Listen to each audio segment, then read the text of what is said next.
How to Start When You Don't Feel Like It, from the Movement Series Part 2, from the Mechanics of Cognition, by the Mercer Journal. Many people ask the same question when they can't get themselves to start something. How do I motivate myself? Or how do I make myself want to do it? It's reasonable to think that way. The task feels heavy. You don't want to start. Your attention drifts. You wait for the moment when it finally feels easier, when motivation arrives and movement follows. Sometimes it does, but so often it doesn't. And the waiting stretches longer than expected. A day, a week, sometimes longer. And there's a problem hidden inside the question. It assumes movement begins with motivation. And in ordinary life, that's often backwards. The breaking point. In the first article of this series, we looked at the moment where action breaks. Not across the whole task, not across the whole day, a much smaller place. The point where friction outweighs immediate relief.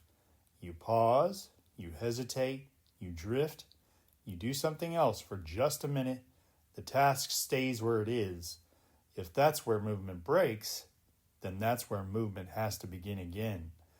The mistake often made is trying to overcome the entire task, the whole project, the whole responsibility, the whole problem. But the system usually isn't dealing with the whole thing. It's dealing with the next move. One small step. Do taxes feels heavy. Work on the business feels vague. Get the house organized feels endless. Those are not actions. Those are containers. Big goals rarely move the system. Specific steps do. This matters more than it sounds because one of the biggest reasons movement fails is ambiguity. If the next move isn't clear, the system stalls. Not because you're lazy, not because you secretly don't care, but because the system can't clearly predict what comes next. And prediction matters a lot. The entry point. Movement depends on enough prediction to proceed. When that drops, hesitation rises. This is why some tasks never even seem to start. Not because they feel hard, because they never fully engage. Work on finances. Okay, how? Fix the business. Where? Clean the garage. What first? The problem so often isn't resistance, it's ambiguity. No clear entry point means there's nothing for the system to grab onto.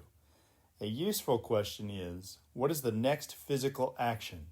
Not the whole task, not the ideal outcome, the next move. Not write the article, but open the document. Not get healthy, but put shoes on.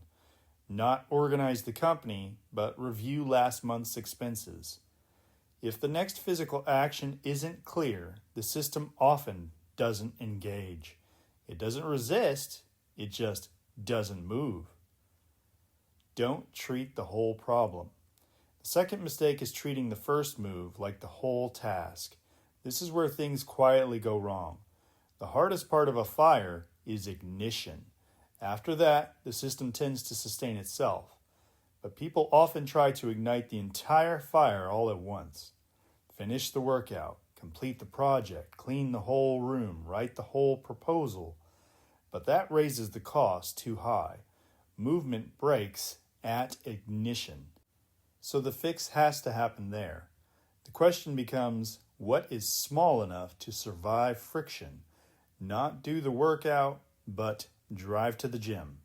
Not finish bookkeeping, but categorize 3 transactions. Not write for 2 hours, but write 1 paragraph. Getting past the start. This isn't tricking yourself. It's reducing friction at the exact point movement usually fails. The system often starts moving before it believes the whole thing is possible. And that matters because the first resistance is often the strongest. The beginning feels heavier than the middle. Uncertainty is the highest. Prediction is the weakest. You haven't built momentum yet. This is the moment people often trust too much. I'm not feeling it. This isn't working. I'll do it later. But the feeling at ignition is a poor predictor of how the task feels once movement begins. 5 minutes into the workout feels different than minute 0. A paragraph into writing feels different than staring at the blank page. An invoice halfway complete feels different than an untouched pile. People often leave seconds before the system would have started updating, not because they lack discipline, because they mistake ignition friction for the whole experience. None of this requires becoming a different person. You don't need more grit. You don't need perfect discipline. You don't need to become someone who always feels motivated. You are changing conditions. Lower ambiguity, lower activation cost. Stay long enough for the system to update. That's it. Because waiting usually doesn't work.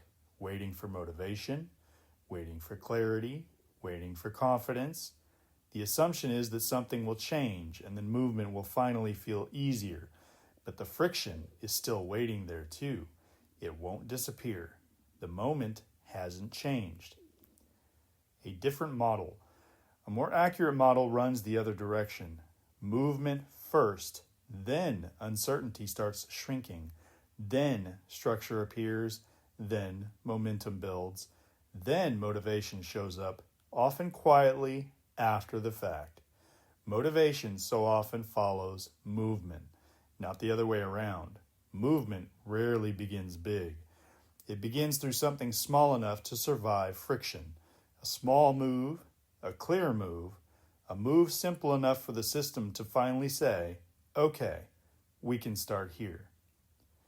This is part 2 in the movement series examining the cognitive mechanics behind why the mind stalls and how to overcome the friction. If you'd like to follow along for more, please subscribe, and thanks for listening.